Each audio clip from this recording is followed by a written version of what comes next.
بسم اللہ الرحمن الرحیم۔ السلام علیکم۔ غلطی ماننے اور گناہ چھوڑنے میں کبھی دیر مت کرو، کیونکہ سفر جتنا طویل ہوتا جائے گا واپسی اتنی ہی مشکل ہوگی۔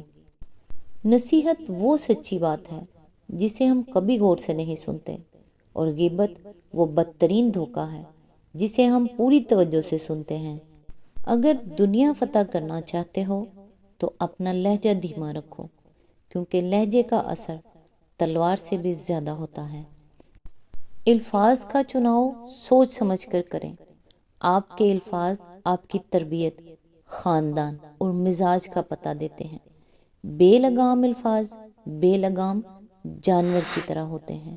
اللہ تعالیٰ سے دعا ہے کہ وہ ہم سب کو نیکی کی ہدایت دے اور اپنے نیک بندوں میں شامل کرے۔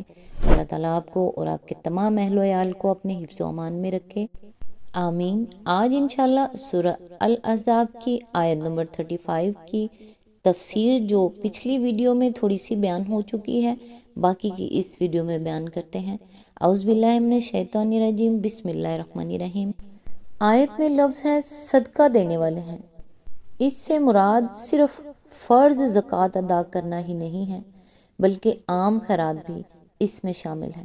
مراد یہ ہے کہ وہ اللہ کی راہ میں کھلے دل سے اپنے مال صرف کرتے ہیں۔ اللہ کے بندوں کی مدد کرنے میں اپنی حد استطاعت تک وہ کوئی دریغ نہیں کرتے۔ کوئی یتیم، کوئی بیمار، کوئی مصیبت زدہ، کوئی ضعیف و معذور، کوئی غریب و محتاج آدمی ان کی بستیوں میں دستگیری سے محروم نہیں رہتا، اور اللہ کے دین کو سربلند کرنے کے لیے ضرورت پیش آ جائے تو اس پر اپنے مال لٹا دینے میں وہ کبھی بخل سے کام نہیں لیتے۔ آیت میں لفظ ہے روزہ رکھنے والے ہیں۔ اس میں فرض اور نفل دونوں قسم کے روزے شامل ہیں۔ آیت میں لفظ ہے شرم گاہوں کی حفاظت کرنے والے ہیں۔ اس میں دو مفہوم شامل ہیں، ایک یہ کہ وہ زنا سے پرہیز کرتے ہیں، دوسرے یہ کہ وہ برہنگی یعنی بے پردگی یا عریانی سے اجتناب کرتے ہیں۔ اس کے ساتھ یہ بھی سمجھ لینا چاہیے کہ برہنگی یا بے پردگی اور عریانی صرف اسی چیز کا نام نہیں ہے کہ آدمی لباس کے بغیر بالکل ننگا ہو جائے، بلکہ ایسا لباس پہننا بھی بے پردگی ہی ہے جو اتنا رقیق ہو کہ جسم اس میں سے چھلکتا ہو، یا اتنا چست ہو کہ جسم کی ساخت اور اس کے نشیب و فراز سب اس میں سے نمایاں نظر آتے ہوں۔ آیت میں لفظ ہے اللہ کو کثرت سے یاد کرنے والے ہیں۔ اللہ کو کثرت سے یاد کرنے کا مطلب یہ ہے کہ آدمی کی زبان پر ہر وقت زندگی کے ہر معاملے میں کسی نہ کسی طرح خدا کا نام آتا رہے۔ یہ کیفیت آدمی پر اس وقت تک طاری نہیں ہوتی جب تک اس کے دل میں خدا کا خیال بس کرنا رہ گیا ہو۔ انسان کے شعور سے گزر کر اس کے تحت الشعور اور لا شعور تک میں جب یہ خیال گہرا اتر جاتا ہے، تب ہی اس کا یہ حال ہوتا ہے کہ جو کام اور جو بات بھی وہ کرے گا اس میں خدا کا نام ضرور آئے گا۔ کھائے گا تو بسم اللہ کہہ کر کھائے گا، فارغ ہوگا تو الحمدللہ کہے گا، سوئے گا تو اللہ کو یاد کر کے، اور اٹھے گا تو اللہ ہی کا نام لیتے ہوئے۔ بات چیت میں بار بار اس کی زبان سے بسم اللہ، الحمدللہ، انشاءاللہ، انشاءاللہ، ماشاءاللہ اور اسی طرح کے دوسرے کلمات نکلتے رہیں گے۔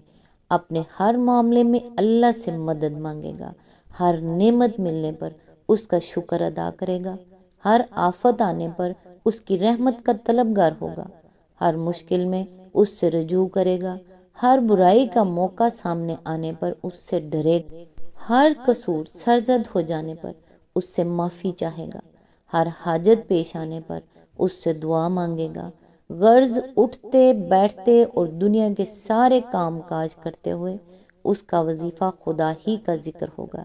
یہ چیز در حقیقت اسلامی زندگی کی جان ہے۔ دوسری جتنی بھی عبادات ہیں ان کے لیے بہرحال کوئی وقت ہوتا ہے جب وہ ادا کی جاتی ہیں، اور انہی ادا کر چکنے کے بعد آدمی فارغ ہو جاتا ہے، لیکن یہ وہ عبادات ہیں جو ہر وقت جاری رہتی ہے، اور یہی انسان کی زندگی کا مستقل رشتہ اللہ اور اس کی بندگی کے ساتھ جوڑے رکھتی ہے۔ خود عبادات اور تمام دینی کاموں میں بھی جان اسی چیز سے ڈرتی ہے کہ آدمی کا دل محض ان خاص اعمال کے وقت ہی نہیں بلکہ ہمہ وقت خدا کی طرف راغب اور اس کی زبان دائماً اس کے ذکر سے تر رہے۔ یہ حالت انسان کی ہو تو اس کی زندگی میں عبادات اور دینی کام ٹھیک اسی طرح پروان چڑھتے ہیں اور نشو نما پاتے ہیں جس طرح ایک پودا ٹھیک اپنے مزاج کے مطابق آب و ہوا میں لگا ہوا ہو۔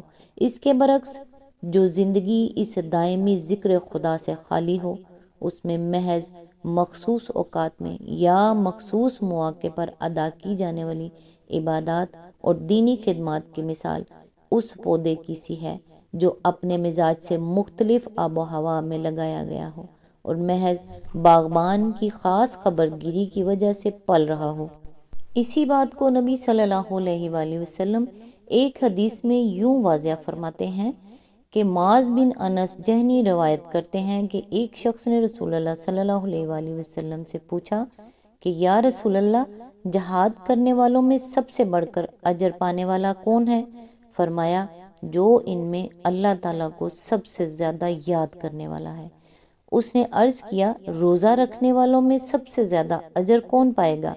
فرمایا، جو ان میں سب سے زیادہ اللہ کو یاد کرنے والا ہو۔ پھر اس شخص نے اسی طرح نماز و زکوٰۃ، حج اور صدقہ ادا کرنے والوں کے متعلق پوچھا، اور حضور صلی اللہ علیہ وآلہ وسلم نے ہر ایک کا یہی جواب دیا کہ جو اللہ کو سب سے زیادہ یاد کرنے والا ہو۔ مسند احمد۔ آیت میں لفظ ہے بڑا اجر مہیا کر رکھا ہے۔ اس آیت میں یہ بتا دیا گیا ہے کہ اللہ تعالیٰ کے ہاں اصل قدر و قیمت کن اوصاف کی ہے۔ یہ اسلام کی بنیادی قدریں یعنی بیسک ویلیوز ہیں جنہیں ایک فکرے کے اندر سمیٹ دیا گیا ہے۔ ان قدروں کے لحاظ سے مرد اور عورت کے درمیان کوئی فرق نہیں ہے۔ عمل کے لحاظ سے تو بلا شبہ دونوں صنفوں کا دائرہ کار الگ ہے۔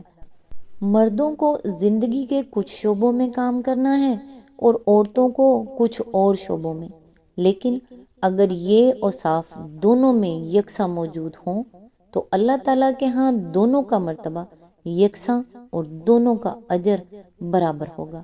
اس لحاظ سے ان کے مرتبے اور اجر میں کوئی فرق نہیں پڑے گا کہ ایک نے چولہا چکی سنبھالا اور دوسرے نے خلافت کے مسند پر بیٹھ کر احکام شریعت جاری کیے، ایک نے گھر میں بچے پالے اور دوسرے نے میدان جنگ میں جا کر اللہ اور اس کے دین کے لیے جان لڑائی۔